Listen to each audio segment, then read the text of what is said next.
कुदरत के कहर ने इतनी तबाही मचा रखी है कि घर के घर बर्बाद हो रहे हैं। लोगों को जान से हाथ धोना पड़ रहा है।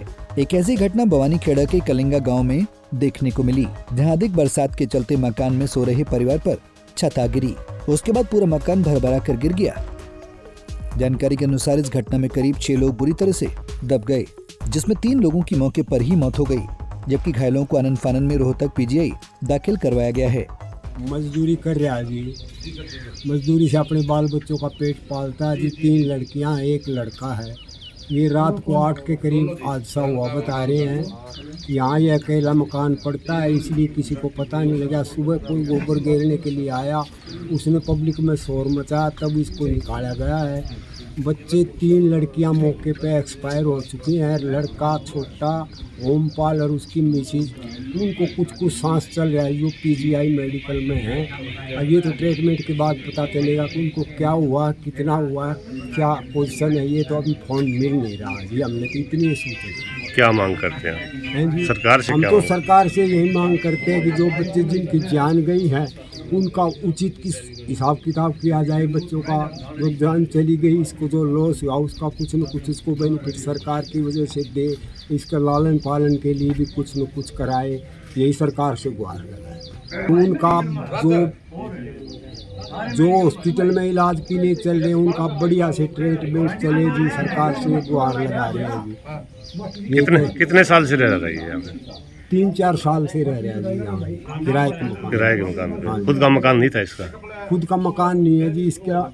जिस तरह इस मकान की पोजीशन है, बगैर छत का मकान है, जो अपना मकान नहीं है जी इसका। ये गांव में मजदूरी करता था? मेहनत मजदूरी गांव में ही मजदूरी करता। ये घटना गांव कलिंगा में है। ओमपाल जी हैं, जिनकी उम्र लगभग 47 ईयर्स है और ये मजदूरी का काम करते थे। गांव कलिंगा में पिछले 5-6 साल से यहाँ पे किराए के मकान में यहाँ रह रहे थे।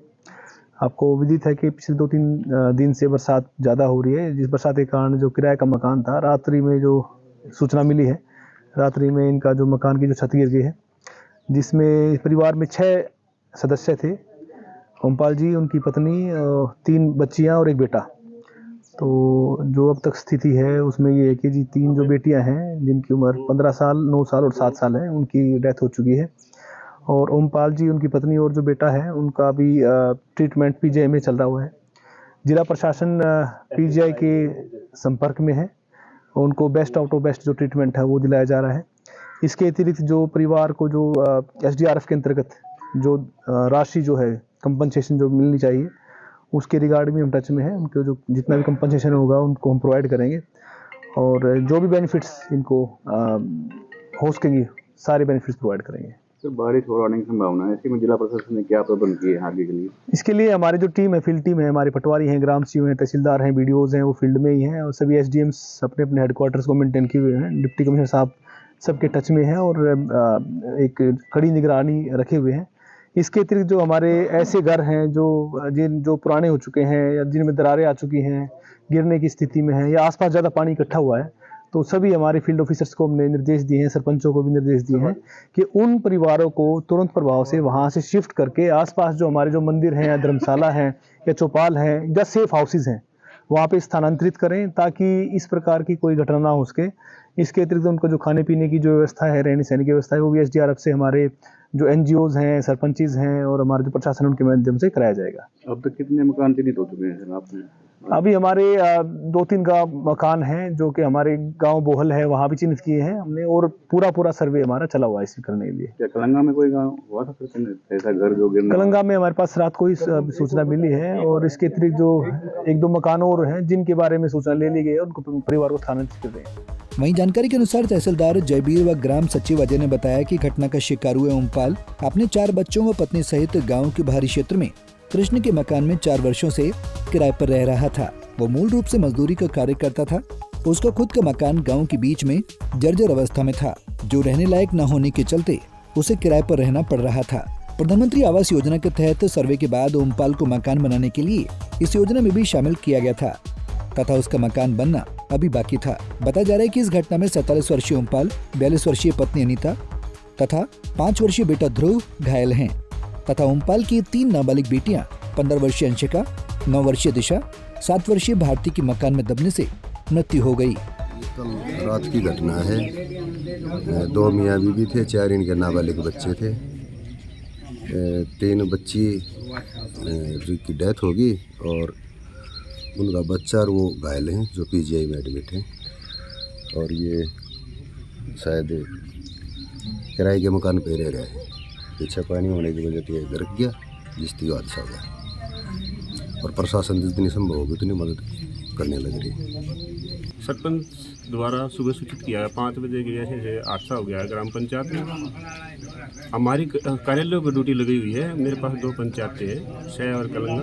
मैं पूरे दिन कल इधर ही था, रात में इधर था शाम तक। फिर उसके बाद मैं शह गया हूँ, सुबह ही मैं इधर आ लिया हूँ। सरपंच साहब की जैसे सूचना मिली, हमने जिन व्यक्ति के साथ में ये दुर्घटना घटी हुई है उनका ग्राम पंचायत की तरफ से प्रधानमंत्री आवास योजना में मकान भी पास किया हुआ था। यह आर्थिक मजदूर थे, गरीब थे।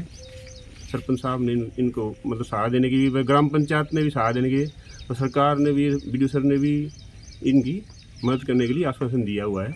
जो भी वो सर भी आएंगे अब थोड़ी बहुत देर में। मकान गिरने का मुख्य कारण क्या, बरसात है या बरसात का 3 दिन से लगातार भारी बरसात चली हुई है। पूरा ग्राम पंचायत की चारों तरफ पानी भरा हुआ है।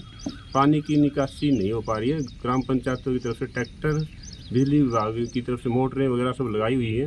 पानी निकालने में थोड़ा समय लग रहा है। पीछे पानी भरा हुआ था, दीवार खिसकने के कारण मकान में हादसा हुआ। क्या कोई आपकी तरफ से पहले सर्वे किया गया? क्या लगता था कि कोई मकान में खतरा हो सकता है? नहीं, ऐसा कुछ नहीं था। जब सर्वे किया गया तो सूखा हुआ था इलाका बिल्कुल, और इनका लेंटर और गाटर पत्थरों का मकान था। प्रधानमंत्री आवास योजना के तहत फिर भी सरपंच ने बताया गरीब है, यहाँ रेंट पे रह रहे हैं, तो हमने इनका मकान पास कर दिया था। और हमारे को बहुत दुख है कि 3 बच्चों की इनकी जान गंवाई है और बाकी इंजर्ड हैं बहुत बुरी तरह से। जो भी प्रशासक की मदद होगी हम कराने के लिए तैयार हैं। वहीं पड़ोसी संदीप फौजी ने घटना की सूचना सुबह उन्हें 5 बजे चली। जब राहगीरों ने मकान को गिरा हुआ देखा तो तुरंत परिवार के सदस्यों को निकालकर रोहतक मेडिकल कॉलेज में ले जाया गया। ग्रामीणों ने इस मजदूर परिवार को आर्थिक सहायता दिए जाने व उसके परिवार के इलाज का खर्च सरकार द्वारा उठाए जाने की भी मांग की। आज ये लगभग 5 बजे मुझे पता चला है और 5 बजे हमारा एक पड़ोसी है जिसका नाम बबलू पंडित है, उन्होंने आवाज़ लगाई है जी फौजी साहब अपने जो पड़ोस में ओमपाल मजदूर है उसका मकान गिर गया है।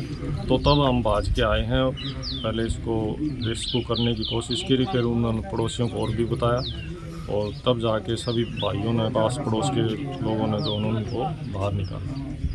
क्या सारे के सारे मलबे के नीचे दबे हुए थे? हाँ, सारे के सारे मलबे के नीचे दबे हुए थे, जिनकी आवाज़ें पहले आ रही थी। हमने उनको, जो जिंदा है तो उनको बचाया जाए, पहले उसको ओमपाल को, फिर उसकी घरवाली को और फिर उसका छोटा बच्चा जो कम से कम 3 से 4 साल का लगभग बच्चा है। और तो 3 लड़कियां थी, उनकी आवाज़ नहीं आ रही थी तो उनको फिर बाद में निकाला गया, तो वो डेथ हो चुकी ऑन द स्पॉट। बाकी तीनों की स्थिति कैसी थी उस टाइम? तीनों की स्थिति भी सब सीरियस है और उनको अभी पीजीआई रोहतक रेफर भेजा गया है। बता दें, इस कुदरत के कहर ने तो सबको हिलाकर रख दिया। लोगों की जान जा रही है, घर के घर बिखर रहे हैं। फिलहाल सरकार को इस मजदूर परिवार पर आर्थिक मदद की गुहार लगाई है। अब देखना होगा कि सरकार इस हादसे को कितना गंभीरता से लेती है। भवानी खेड़ा से संजय कौशिक, पंजाब केसरी टीवी। हमसे जुड़े रहने के लिए हमारे YouTube चैनल को सब्सक्राइब करें और नई वीडियो की नोटिफिकेशन के लिए बेल आइकॉन को दबाएं। अगर आप ये वीडियो Facebook पर देख रहे हैं तो लाइक जरूर करें और ज्यादा से ज्यादा शेयर करें। धन्यवाद।